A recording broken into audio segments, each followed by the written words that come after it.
الله من شرور أنفسنا ومن سيئات أعمالنا من يهده الله فلا مضل له ومن يضلل فلا هادي له أشهد أن لا إله إلا الله وحده لا شريك له وأشهد أن محمدا عبده ورسوله اللهم صل وسلم على محمد وعلى آله وصحبه والتابعين بإحسان إلى يوم الدين.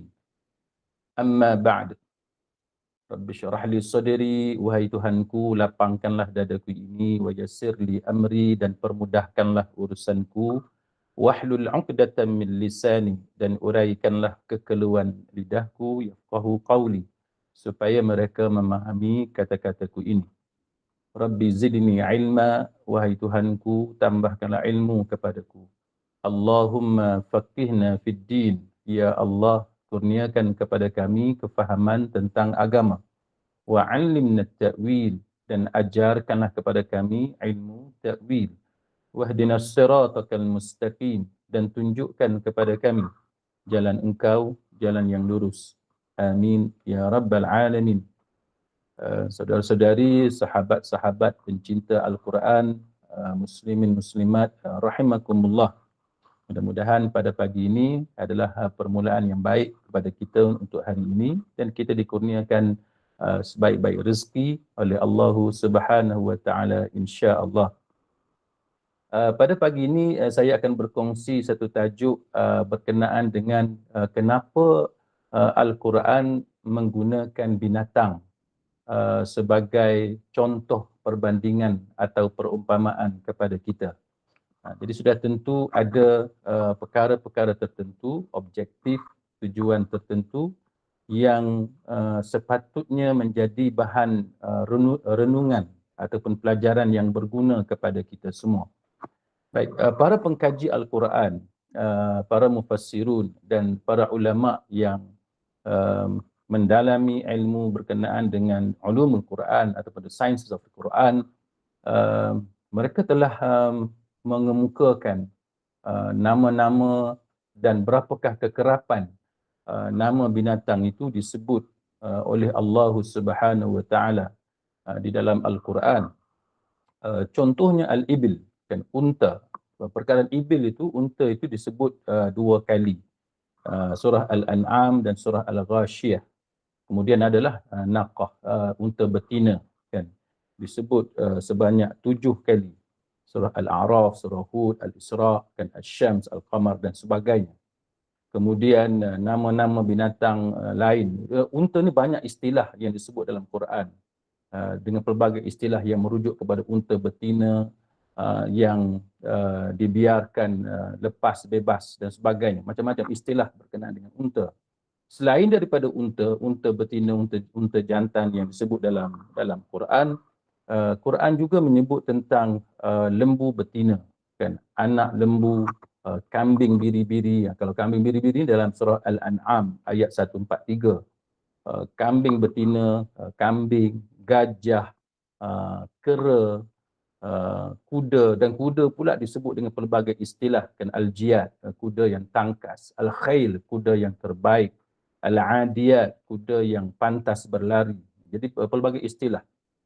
Kaldai, kan, babi, singa, binatang buas, anjing, binatang ternakan dan sebagainya. Jadi banyak istilah yang berkaitan dengan binatang ataupun haiwan yang disebut oleh Al-Quran. Termasuklah katak, lebah, semut, labah-labah, belalang, lalat, nyamuk dan sebagainya. Jadi ini semua mempunyai sebab-sebab yang tertentu sebenarnya, dan kita pada pagi ini kita akan melihat satu persatu seberingkas berkenaan dengan apa yang disebut oleh para ulama tentang apa tujuan sebenarnya Allah Subhanahu wa taala menyebut berkenaan dengan binatang-binatang ini. Kalau kita lihat apa yang disenaraikan oleh para ulama tentang kenapa haiwan-haiwan ini disebut dalam Al-Quran, ulama seperti Al-Imam Al-Zamakhsyari, Fakhrul Razi, Al-Imam Al-Qurtubi. Itu ulama-ulama dahulu. Kalau ulama contemporary seperti Rashid Redha dan sebagainya, mereka telah mengemukakan pelbagai sebab, alasan kenapa nama-nama haiwan ini disebut oleh Al-Quran. Sama ada tujuan dan objektif itu tersurat yang kita boleh nampak dengan jelas ataupun yang tersirat. Jadi ini semua dibincangkan dan dibahaskan oleh para ulama. Jadi antara yang paling penting yang disebut oleh mereka bahawa nama-nama itu disebut oleh Allah Subhanahu Wa Taala kerana untuk dijadikan i'tibar kepada kita semua bagi menunjukkan besarnya kuasa Allah Subhanahu Wa Taala dalam mencipta binatang itu dan keistimewaan yang ada pada binatang itu, supaya kita semua berfikir kan, kita sebagai orang Islam ini kita tidak disuruh untuk menerima bulat-bulat maklumat. Dan setiap maklumat, info yang sampai kepada kita itu, kita diarahkan untuk kita proses, kan, untuk kita proses. Selain daripada kita proses maklumat itu benar ataupun palsu dan sebagainya, tapi maklumat itu juga kita disuruh supaya kita proses dari sudut kita berfikir, kita mengambil iktibar, kita merenung, kita mengambil sikap untuk bersyukur di atas nikmat yang Allah Ta'ala berikan kepada kita dan seterusnya membawa kita kepada beriman kepada Allah Subhanahu Wa Ta'ala dalam arti kata yang sebenarnya. Jadi semuanya itu ada sebab-sebab yang tertentu kenapa Allah Subhanahu Wa Ta'ala menyebut nama-nama binatang itu kepada kita. Baik, antara contoh yang kita boleh lihat bagaimana Allah Subhanahu Wa Taala menyebut tentang nama-nama binatang ini ialah seperti Allah Taala menyebut nama binatang seperti nyamuk sebagai contoh, kan. Nyamuk dijadikan satu contoh perumpamaan kepada kita untuk kita renung. Itu disebut di dalam surah Al-Baqarah ayat 26. Yang mana Allah Ta'ala berfirman, A'udzu billahi minasyaitonir rajim, Innallaha la yastahi an yadriba mathalan ma ba'udatan fama fawqaha, فأما الذين آمنوا فيعلمون أنه الحق من ربهم وأما الذين كفروا فيقولون ماذا أراد الله بهذا مثلا يضل به كثيرا ويهدي به كثيرا وَمَا يُضِلُّ بِهِ إِلَّا الْفَاسِقِينَ. Sesungguhnya Allah Ta'ala tidak malu untuk membuat perumpamaan dalam bentuk nyamuk atau yang lebih rendah dari nyamuk. Adapun orang-orang yang beriman, maka mereka yakin bahawa perumpamaan itu benar daripada Tuhan mereka. Tetapi mereka yang kafir mengatakan, apakah maksud Allah Ta'ala menjadikan ini untuk perumpamaan? Dia orang kafir pertikai. Kenapa? Nyamuk itu dijadikan sebagai perumpamaan. Maka Quran kata dengan perumpamaan itu ramai orang yang disesatkan oleh Allah Subhanahu Wa Taala dan dengan perumpamaan itu pula ramai orang yang diberikan petunjuk atau hidayah oleh Allah Subhanahu Wa Taala. Dan tidak ada yang disesatkan Allah kecuali orang-orang yang fasik. Jadi ini adalah suatu contoh yang dipetik oleh para ulama, yang dinakalkan oleh para ulama untuk kita sama-sama lihat. Jadi Quran ataupun Allah Subhanahu Wa Taala menggunakan nyamuk sebagai contoh perbandingan. Maka kenapa nyamuk? Maka para pengkaji Al-Quran, mereka melihat bahawa kita perlu melihat apa sebenarnya yang sering kali dilakukan oleh nyamuk kepada kita. Dalam kehidupan kita sebagai manusia, bila sebut nyamuk ni apa dia? Kalau kita sebut nyamuk, kita tahu bahawa perangai nyamuk ni, kelakuan dia tak ada benda lain lah kecuali dia akan mengganggu kita. Kalau dia hinggap dekat lengan kita, kita akan rasa pedih, sakit, dia hisap darah, dia digigit kita. Kalau kita makan di kedai makan tu, bawah meja contohnya, kalau ada nyamuk di bawah meja, kita nak makan pun tak selesa sebab dia ganggu, dia kacau kita kan. Bila dia bite kan, bila dia gigit kita tu, maka kita akan rasa sakit. Jadi ini contoh perbandingan yang disebut oleh Allah Subhanahu Wa Taala, dan kita tahu bahawa daripada nyamuk itu juga boleh menyebabkan tersebarnya penyakit kan. Kalau yang terkenal yang dalam masyarakat kita ni denggi lah. Jadi itu contoh apa yang biasanya dilakukan oleh nyamuk kepada manusia. Maka kita sebagai orang yang beriman, kita sebagai pembaca Al-Quran, kita sebagai orang yang belajar Al-Quran, maka kita perlu mengambil ini sebagai satu iktibar supaya kita sebagai manusia yang belajar Quran, kita yang mendekati Quran ni, kita tidak mempunyai perangai ataupun sifat ataupun ciri seperti nyamuk. Kalau kita sebagai seorang jiran, sebagai contoh, perangai kita macam nyamuk. Kalau kita ada di mana-mana, kita jadi jiran, jiran sebelah kanan kita jadi terganggu, jiran sebelah kiri kita jadi terganggu, maka ini contoh kita sudah mempunyai ciri-ciri nyamuk. Kan kita ini menjadi satu orang yang menjadi toksik dalam circle kita. Kalau kita di pejabat sebagai contoh, jadi orang tak suka kepada kita. Kita bukanlah satu orang yang digemari oleh rakan-rakan yang lain untuk didekati, dan kalau kehadiran kita di sesuatu tempat itu akan menimbulkan keresahan kepada orang lain. Itu contoh nyamuk. Kalau kita lihat contohnya yang viral dalam beberapa hari kebelakangan ini, soal pengguna jalan raya kan. Saya dipahamkan video itu satu tempat di antara Gerik dengan Jeli, yang mana laluan tu 3 lorong kan, 3 lorong. Yang mana lorong sebelah kereta yang mengambil gambar itu, yang merakam video itu, 2 lorong kan, dan oncoming traffic yang datang melalui hala yang bertentangan itu 1 lorong dengan double line. Tapi kita boleh menyaksikan dalam video tersebut yang dirakamkan bagaimana lorong yang paling kanan sekali, trafik yang bertentangan itu, ada lori yang bergerak perlahan. Kemudian lorong yang kedua tu ada lori lain yang memotong, dan lorong ketiga tadi ada kereta yang memotong lori yang kedua tadi, menyebabkan kenderaan yang merakamkan video tersebut tidak ada pilihan, sebab ketiga-tiga lorong, 2 lorong yang dia miliki dan 1 lorong yang bertentangan itu semuanya digunakan oleh trafik yang bertentangan.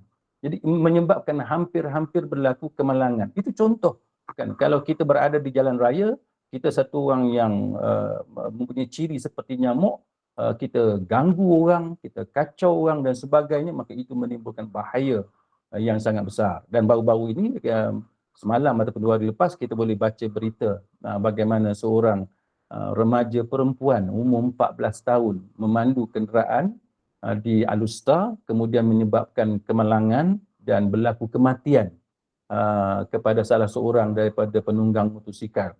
Itu contoh benda yang berlaku dalam kehidupan kita.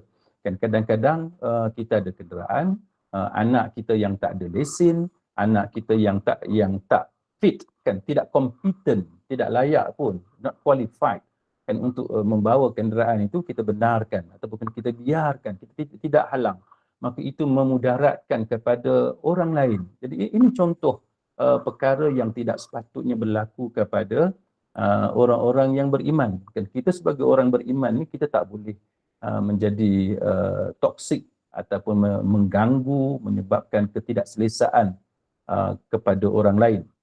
Jadi itu penting kita menjadikan apa yang disebut oleh Allah Subhanahu Wa Taala itu sebagai pelajaran kepada kita semua. Kemudian selain daripada itu, Allah Subhanahu Wa Taala menyebut nama labah-labah kan, labah-labah. Kenapa Allah Taala menyebut labah-labah? Nama labah-labah ini disebut dalam Al-Quran sebagai suatu contoh perumpamaan kepada manusia yang berlindung, yang berusaha untuk berlindung kepada sesuatu kemudaratan ataupun musibah, tetapi apa yang dia cuba berlindung itu, dia minta perlindungan itu dengan pihak lain, dengan benda lain selain daripada Allah Subhanahu Wa Taala. Kita sebagai orang beriman, bila kita ada problem, sepatutnya kita minta dengan Allah Subhanahu Wa Taala dan kita berusaha secara saintifik, kan? Maksudnya kita tak boleh berusaha dengan cara karut marut dengan amalan khurafat, ritual yang tidak logik, yang tidak makul. Itu tidak boleh. Tapi bagi sesiapa yang berusaha dengan cara yang tidak logik, berusaha dengan cara yang tidak evidence based, tak ada bukti pun, kan, malah dia karut benda yang sia-sia, maka orang yang memohon perlindungan ataupun berusaha untuk keluar daripada musibah dengan cara itu, maka diumpamakan seperti labah-labah. Kenapa diumpamakan seperti labah-labah? Kerana golongan ini mereka berusaha untuk keluar daripada musibah ataupun menghalang musibah itu daripada datang kepada mereka dengan berlindung di sebalik tembok ataupun bangunan yang disangkakan tembok itu kuat dan kukuh.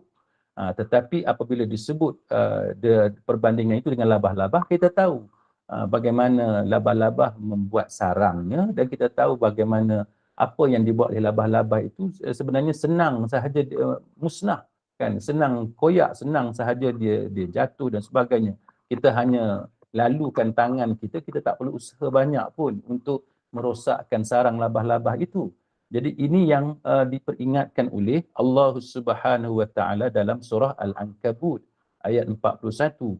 Mathalul ladzina ittakhadhu min dunillahi awliya kamathalil ankabut ittakhadhat baitan wa inna awhanal buyut labaitul ankabut law kanu ya'lamun. Perumpamaan orang yang orang yang mengambil pelindung-pelindung selain daripada Allah adalah seperti labah-labah yang membuat rumah, kan? Allah Taala bandingkan seperti labah-labah yang buat sarang dia tu, rumah dia. Dan sesungguhnya rumah yang paling lemah adalah rumah labah-labah kalau mereka mengetahui. Jadi dalam kehidupan kita ni, kita kadang-kadang kita keliru ataupun mungkin kerana kita terlalu terdesak menyebabkan kita tidak berfikir panjang apabila kita mengambil khidmat bomoh-bomoh yang karut marut dan sebagainya, tukang baca jampi dan sebagainya yang tak sepatutnya kita buat. Contohnya benda yang berlaku dalam kehidupan kita, katalah ada di antara kita ni yang dah lama kahwin tapi belum dapat anak, kan, belum dapat anak. Jadi mungkin bagi mereka dah terdesak, dah kahwin 5 tahun, dah kahwin sampai 7-8 tahun, belum dikurniakan cahaya mata, maka sudah tentu mana-mana pasangan yang berkahwin pun, bila mereka berkahwin, antara episod dalam kehidupan, dalam perkahwinan ini yang paling manisnya adalah apabila dikurniakan cahaya mata. Jadi apabila kita berkahwin after 5 years, kan, 7 years, kita belum dapat cahaya mata, maka akan timbullah keresahan. Malah ada di antara pasangan yang saling menyalahkan di antara satu sama lain. Yang kerap kali berlaku, kaum lelaki lah ambil jalan mudah.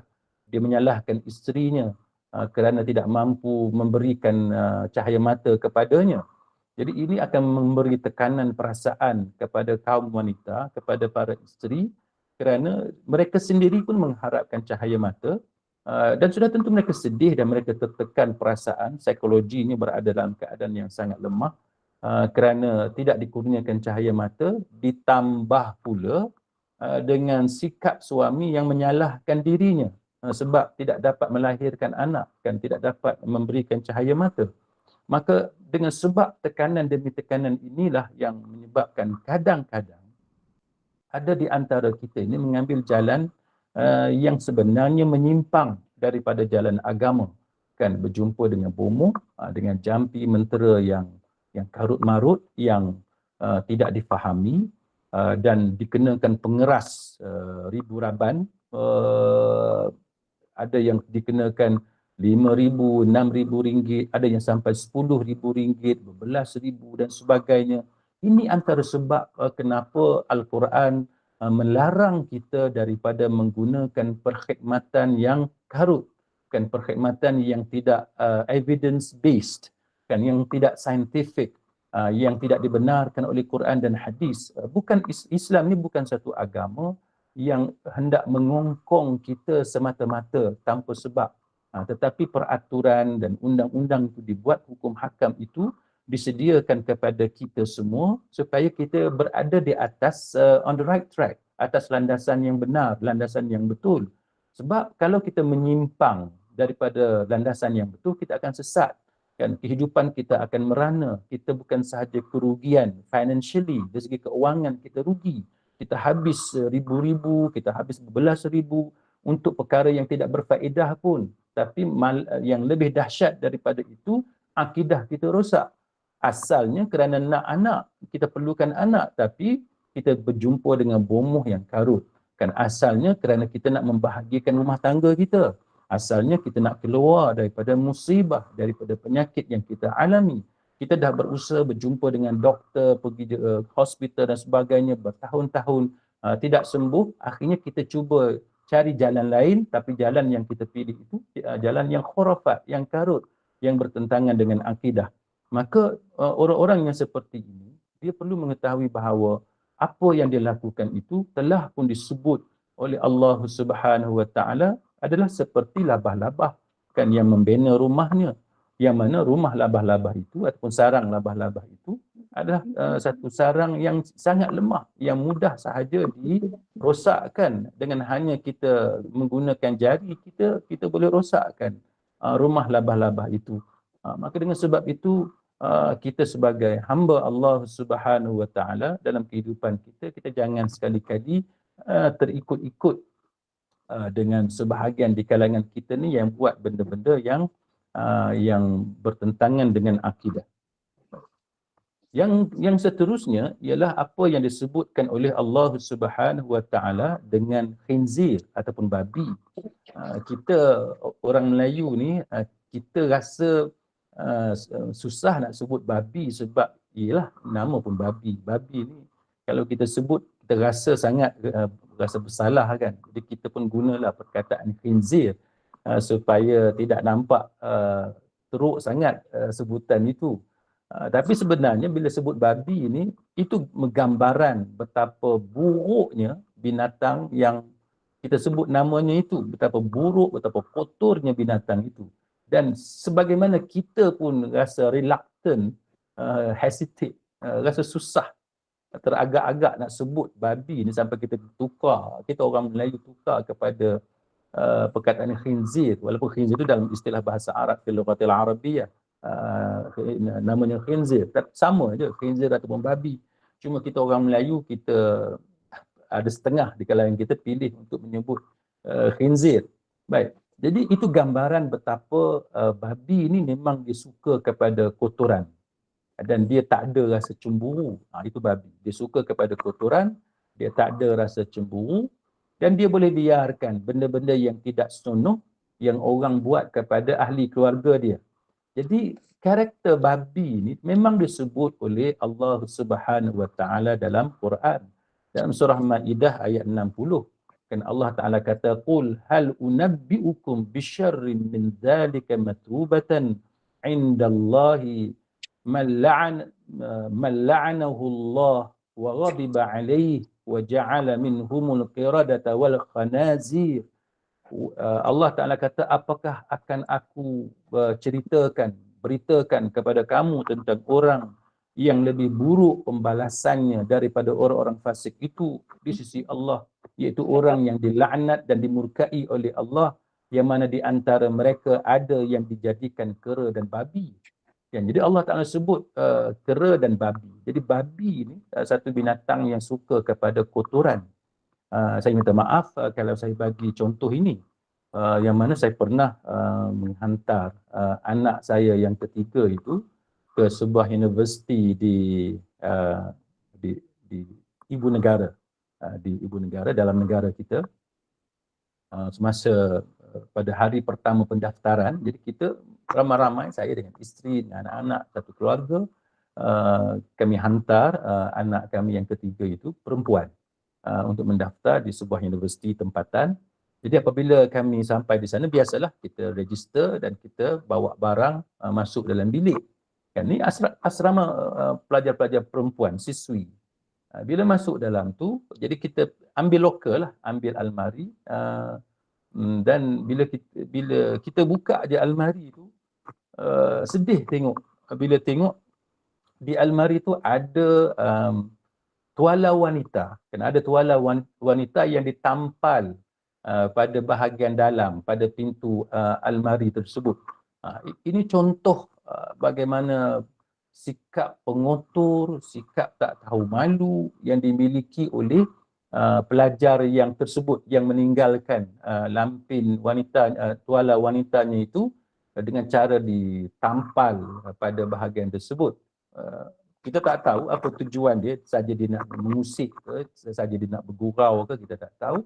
Tapi ini gambaran betapa pengotornya, kan? Betapa pengotornya. Jadi kita tak boleh menjadi orang Islam dalam keadaan kita menjadi orang yang pengotor. Dan babi dia disebut oleh Allah Subhanahu Wa Taala dalam Al-Quran supaya kita merenung, kan? Supaya kita tidak mempunyai karakter seperti babi yang pengotor itu.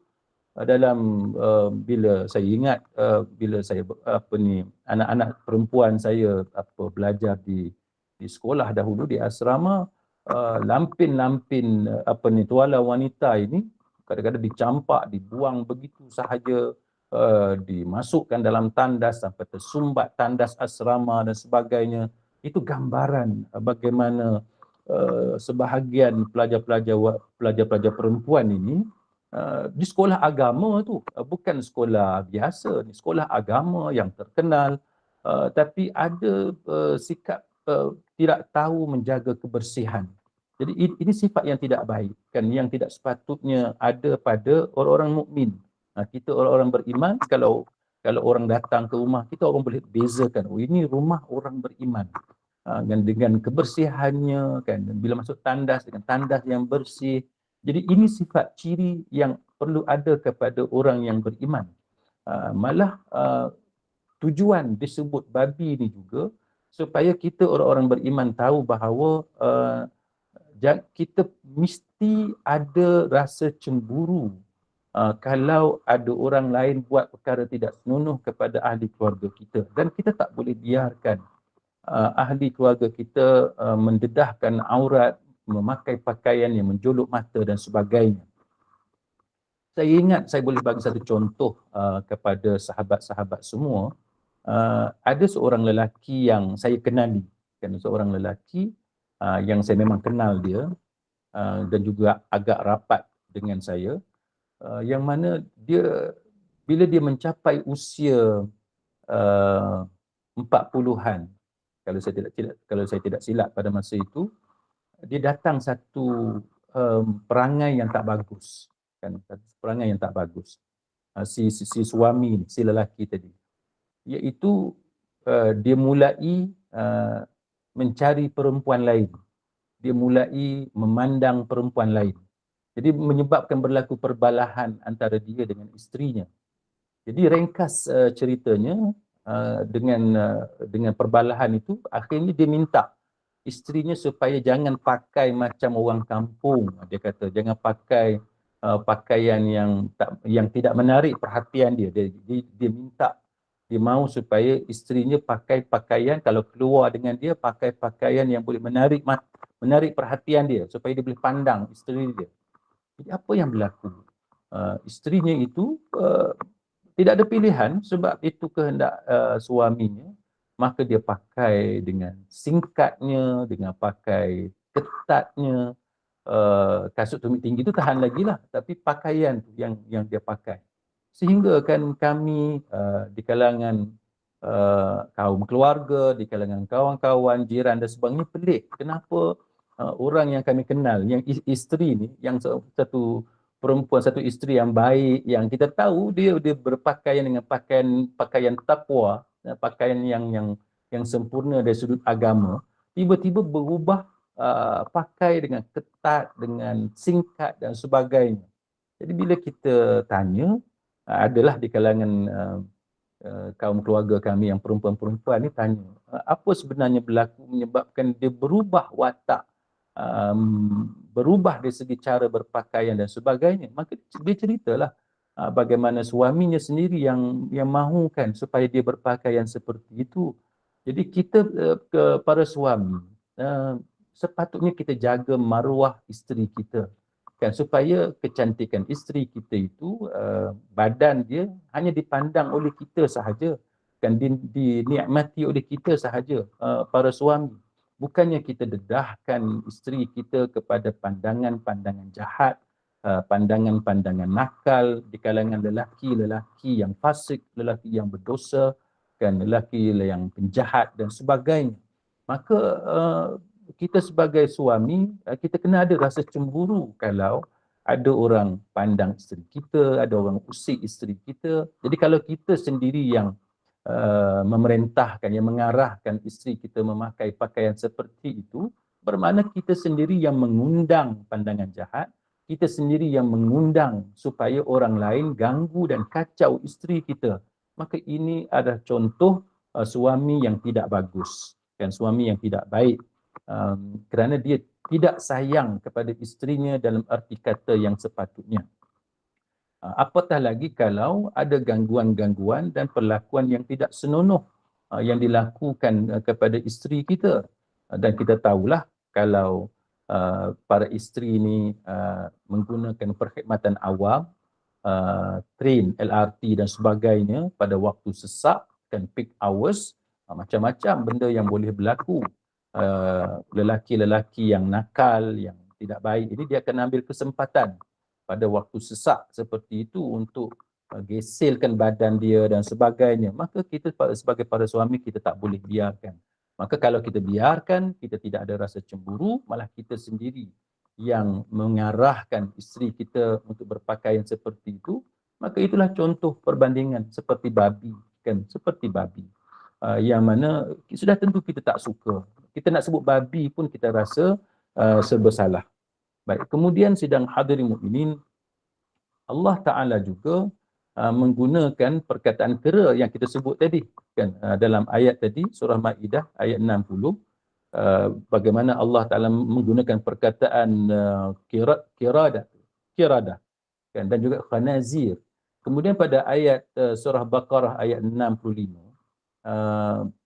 kera itu dibandingkan dengan golongan Yahudi hari Sabtu tu. Ini bukan semua Yahudi, tapi Yahudi yang melanggar perintah Allah Ta'ala, larangan menangkap ikan pada hari Sabtu. وَلَقَدْ عَلِمْتُمُ الَّذِينَ اعْتَدَوْا مِنْكُمْ فِي السَّبْتِ فَقُلْنَا لَهُمْ كُونُوا قِرَدَةً خَاسِئِينَ.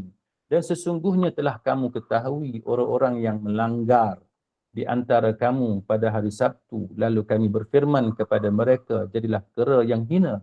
Kenapa disebut kera ataupun monyet ataupun bangsa kera ini sebagai perbandingan dan diumpamakan Yahudi yang melanggar larangan Allah pada hari Sabtu itu sebagai kera? Jawapannya kerana kera ni satu binatang yang tamak, kan, dan tamak itu dan sifat tamak itulah yang merosakkan manusia. Dan kita boleh lihat bagaimana orang yang tamak ni dia boleh buat apa saja. Kalau dalam konteks hari ni kita boleh tengok ada yang jadi scammer, kan, ada yang menipu manusia ni dengan pelbagai cara untuk dia dapatkan harta orang lain. Jadi itu contoh bagaimana Allah Subhanahu Wa Taala memberikan contoh-contoh perbandingan. Jadi kalau kita tamak, adalah yang dah kaya dah, bukan kata tak kaya, kereta mewahnya, kan, banglo besarnya dan sebagainya, tapi terlibat dengan money laundering. Baik, kemudian selain daripada itu, Allah Subhanahu Wa Taala juga menceritakan kepada kita tentang binatang ternakan, kan, yang dipelihara, yang mana banyak manfaat kepada kita semua. Dan bila kita lihat bagaimana binatang-binatang ternakan ini memberi manfaat, selain daripada kita makan dia, kita sembelih, kita makan, selain daripada dijadikan kuda tunggangan dan sebagainya, binatang-binatang peliharaan ini, binatang ternakan dan seumpamanya itu, dia menjadi satu terapi, kan, terapi kepada kita, khususnya anak-anak kita. Kan, kadang-kadang kita dah tak tahu dah macam mana nak disiplinkan anak kita, kan, anak kita ni tak ada disiplin langsung, kan, ataupun bergaduh sesama dia, adik bergaduh dengan abang, kakak bergaduh dengan adik dan sebagainya. Jadi kita dah tak tahu dah macam mana kita nak buat untuk anak-anak ini. Kalau kita lihat trend sekarang ni di barat dan juga di negara kita pun sudah ada dah satu, kita kata satu petua lah kan, satu petua baru yang mana, dan benda ini memang dicadangkan oleh pakar-pakar perubatan. Dan contohnya saya lihat Dr. Joseph Tan sebagai contoh, dia antara orang yang menulis tentang kebaikan, apa dia manfaat jikalau kita mempunyai haiwan peliharaan untuk dijaga oleh anak-anak kita. Dr. Joseph Tan dia telah menulis bagaimana manfaat yang akan diperolehi oleh anak-anak kita apabila mereka membela haiwan-haiwan ini, arnab ke, kucing ke, kambing ke, apa-apalah kan, binatang-binatang yang sesuai yang mereka suka, ikan ke dan sebagainya. Jadi apa yang ditulis oleh doktor ini, dia kata bahawa ini satu terapi yang bagus kepada anak-anak. Kadang-kadang anak kita ini dia stres kan, dia stres. Anak kita pun dah stres. Bukan kata kita saja orang tua, orang dewasa yang stres, anak pun stres dengan masalah-masalah tertentu. Bergaduh sesama dia kan. Bukan saja bergaduh dengan abang kakak di rumah, bergaduh pula dengan kawan-kawan dalam kelas, ada cemburu sesama mereka dan sebagainya. Jadi ini semua masalah kepada kita sebagai ibu ataupun sebagai bapa kepada anak-anak ini. Maka dalam ilmu perubatan moden, mereka mengatakan bahawa dengan kita memelihara kucing, arnab, ikan, apa-apalah binatang yang sesuai kan untuk dijaga oleh anak kita, yang pertamanya itu akan mengajar anak kita berdisiplin. Masalah kita jaga anak ni, anak kita tidak berdisiplin kan, dia tak boleh nak disiplin bangun pagi, gosok gigi, mandi dan sebagainya, dia tak boleh berdisiplin makan pukul berapa, tak boleh berdisiplin buat homework dan sebagainya. Disiplin tu problem. Jadi apabila mereka memelihara binatang kesayangan, sama ada secara langsung ataupun tidak langsung, itu akan mengajar mereka tanpa mereka sedari, mungkin tanpa mereka sedari, akan menjadikan mereka berdisiplin. Kita sebagai ibu ni, kita sebagai bapa ni dah tak tahu dah macam mana nak ajar anak kita supaya berdisiplin, tetapi melalui binatang dengan hikmah yang diberikan, yang dijadikan oleh Allah Subhanahu Wa Taala, melalui binatang anak-anak kita itu akan belajar tentang pentingnya disiplin. Contohnya anak kita ni dia akan tahulah cara penjagaan binatang yang dia sayang tadi dengan cara yang betul. Nak bagi makan apa dekat binatang yang dia jaga tu, makanan apa yang bagus, yang berkhasiat, nak bagi dia sihat dan sebagainya, bila nak bagi makan kan, bila nak tidurkan binatang itu kan, bila waktu nak mandikan binatang kesayangan dia dan sebagainya. Jadi ini contoh bagaimana akhirnya anak ni dia akan belajar tentang pentingnya disiplin apabila dia mengetahui tentang peraturan-peraturan yang betul untuk jaga binatang tadi. Sebab binatang tadi kalau tidak dijaga dengan betul, dia akan sakit, dia akan mati dan sebagainya, dia tak akan sihat, dia tak akan jadi binatang yang comel, bulunya tidak akan jadi cantik dan sebagainya. Maka dengan sendirinya anak itu akan belajar tentang disiplin. Itu contoh manfaat daripada binatang peliharaan. Dan selain daripada itu, anak-anak kita juga dia akan disuburkan, ditanam dengan rasa tanggungjawab, responsibility. Dia mesti bertanggungjawab, responsible dengan apa yang dia lakukan. Jadi apabila anak-anak kita ni dia jaga binatang, maka dia akan belajar waktu yang sesuai kan untuk bagi makan, bila waktu main,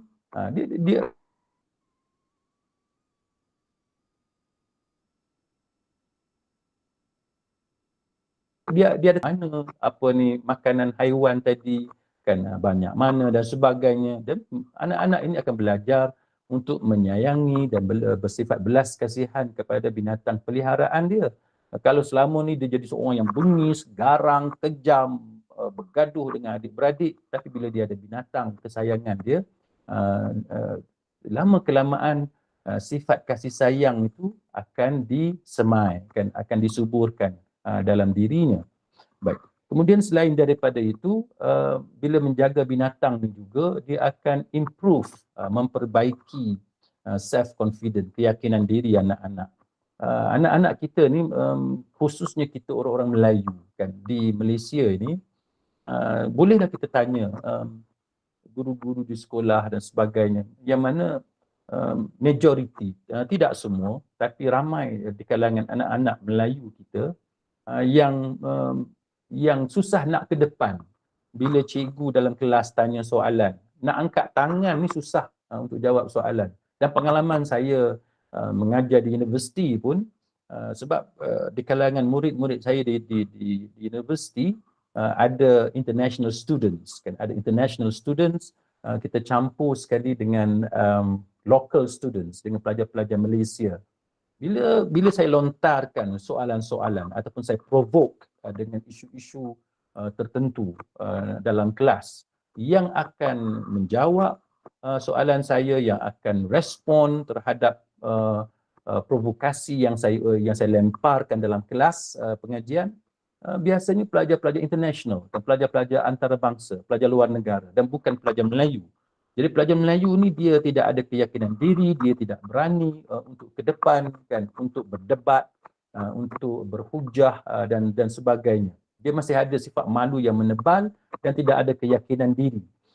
Pengalaman saya sewaktu saya belajar di England, saya dapati bagaimana orang-orang British dia tahu bagaimana cara untuk memupuk keyakinan diri di kalangan anak-anak. Anak-anak saya dapati berbeza sewaktu mereka belajar di England dan selepas saya selesai dan balik ke Malaysia, saya dapati bagaimana kalau di England memang guru-gurunya mengajar anak-anak ni untuk yakin kepada diri mereka. Bila tanya soalan saja berebut budak-budak ni angkat tangan nak jawab soalan dan cikgu sendiri pun bagi motivasi. Walaupun jawapan yang pelajar itu jawab itu salah, tetapi cikgu dia tak kata salah, dia kata nearly dia kata kan. Jadi seronoklah anak-anak kita ni untuk berusaha untuk menjawab soalan-soalan yang dilontarkan oleh guru dalam kelas, berbanding dengan anak-anak kita di Malaysia ini kan, kalau jawab soalan cikgu, kalau salah diketawakan oleh kawan-kawan dalam kelas, diejek dan sebagainya. Jadi itu menyebabkan anak-anak ini tidak ada keyakinan diri kan. Kemudian bila jaga binatang ni juga, bila orang puji binatang dia cantik dan sebagainya, maka dia akan rasa positif, ada sifat positif kan. Dia akan rasa bangga, dia akan seronok dengan pujian yang diberikan oleh kawan-kawan dan sebagainya.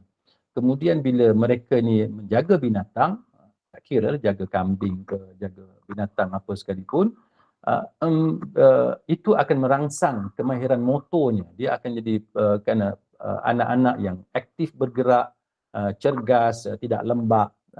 Kita akan dapat pisahkan mereka daripada TV, daripada gadget, daripada komputer apa semua ni. Kalau tidak, sepanjang masa dengan handphone dia, duk main handphone, main game dan sebagainya. Jadi itu tidak bagus kalau mereka ni sampai ketagih dengan gadget. Jadi bila ada binatang kesayangan yang mereka pelihara, kita akan dapat distract fokus perhatian mereka kepada gadget, jadi kepada aktiviti-aktiviti luar. Mereka akan bawa binatang-binatang ni main di padang, bawa keluar rumah dan sebagainya. Jadi itulah sedikit perkongsian saya pada pagi ini. Saya serahkan kepada Puan Zainul selaku moderator pada pagi ini kalau ada barang soalan. Jadi saya serahkan kepada Puan Zainul. Okey, baik. Terima kasih Ustaz. Okey Ustaz, buka soalan kepada yang ingin bertanya. Dipersilakan jemaah.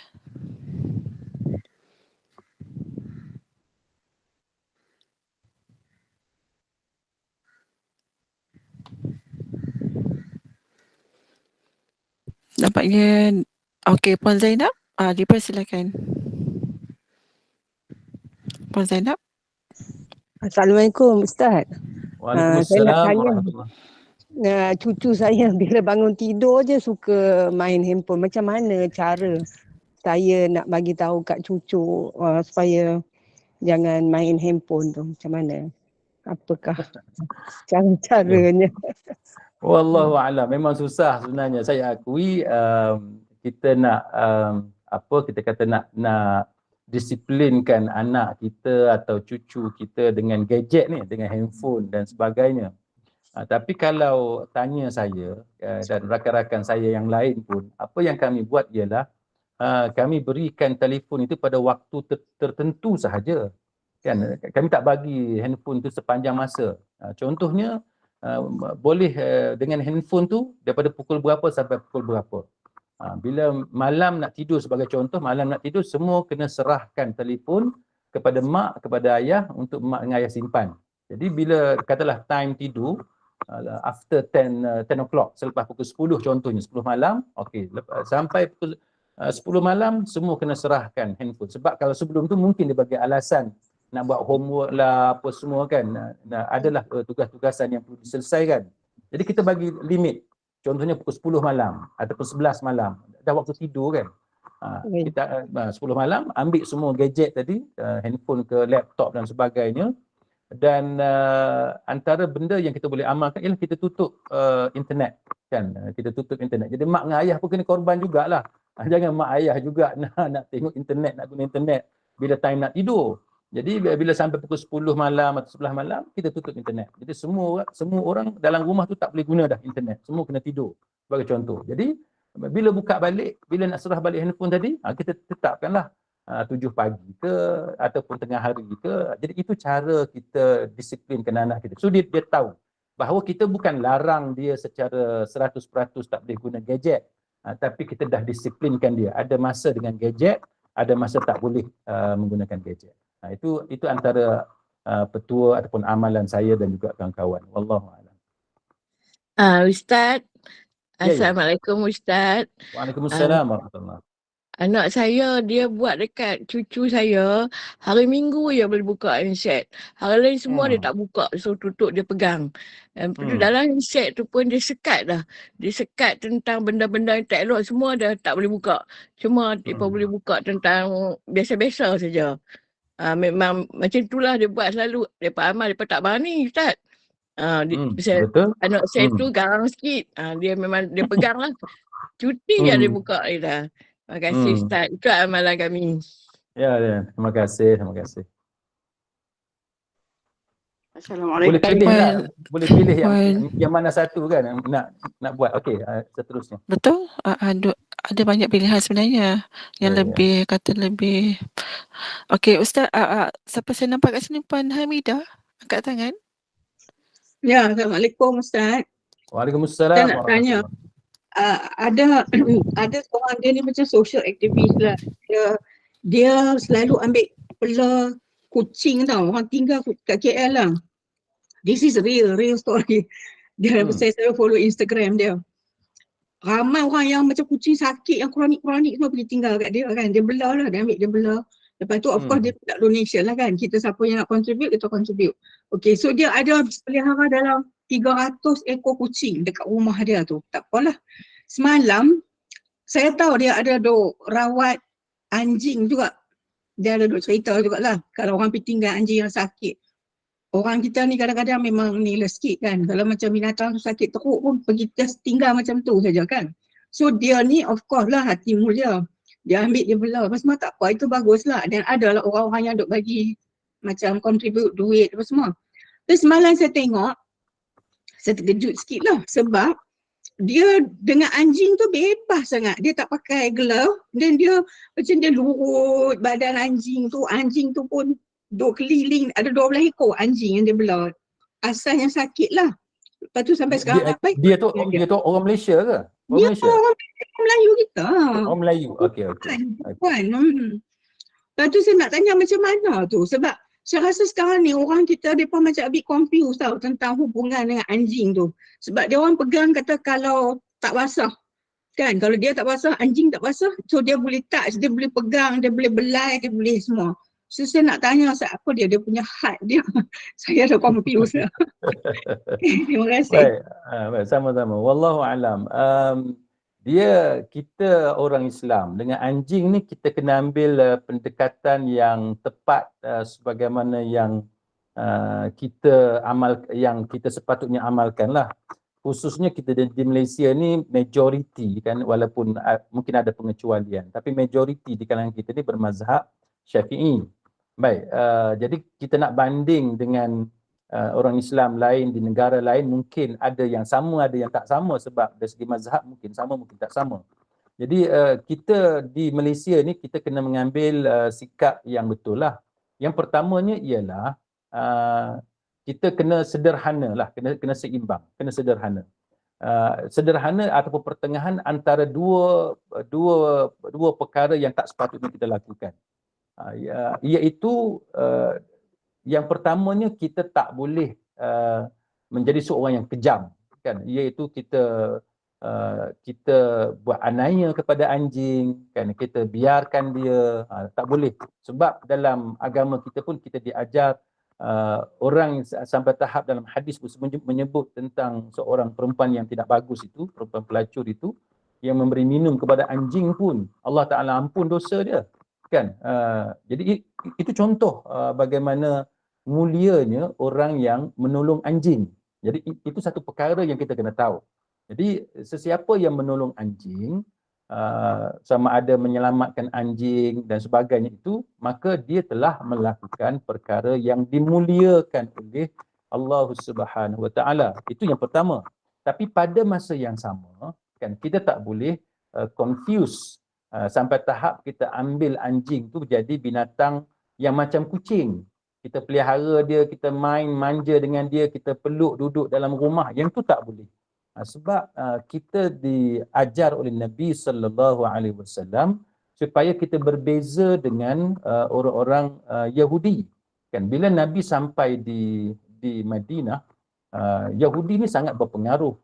Dan antara perkara yang Nabi bezakan kita orang Islam dengan orang Yahudi ialah dari sudut hubungan kita dengan anjing. Anjing adalah binatang peliharaan dan binatang kita kata pets, kan, binatang kesayangan yang dibuat main, tidur sekali oleh orang-orang Yahudi di Madinah pada zaman itu. Maka kita orang-orang Islam, walaupun begitu, kita dilarang, diharamkan daripada menjadikan anjing sebagai binatang kesayangan sampai tahap boleh tidur sekali, duduk dalam rumah. Yang tu tak boleh.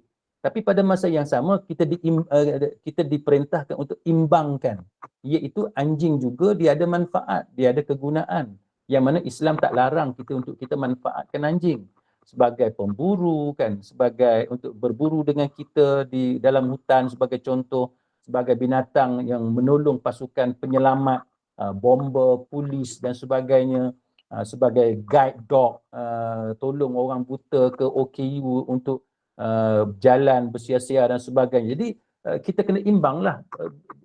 Jangan sampai tahap kita sayang anjing ni sampai tahap kita peluk dia, kita main dengan dia sampai tahap boleh dibawa tidur dalam rumah. Itu tak boleh.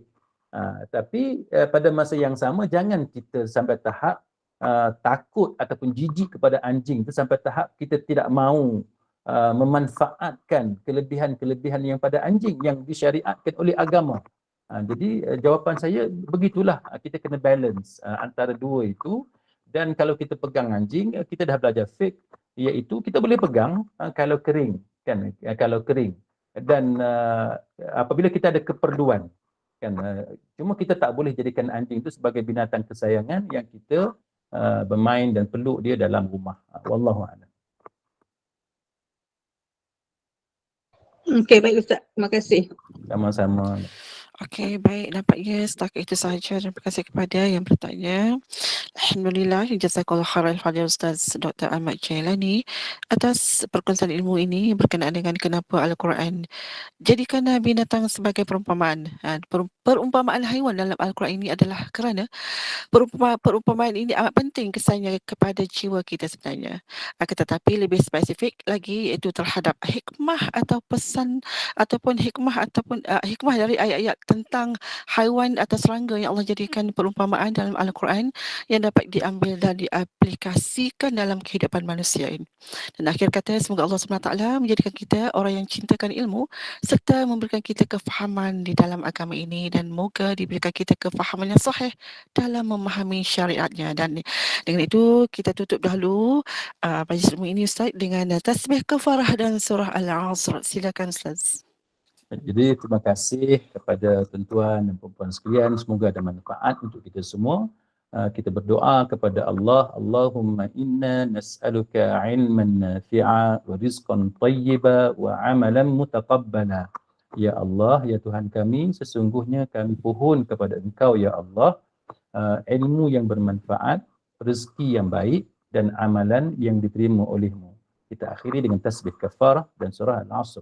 Subhanakallahumma wa bihamdik asyhadu an la ilaha illa anta astaghfiruka wa atubu ilaik. A'udzu billahi minasy syaithanir rajim. Bismillahirrahmanirrahim.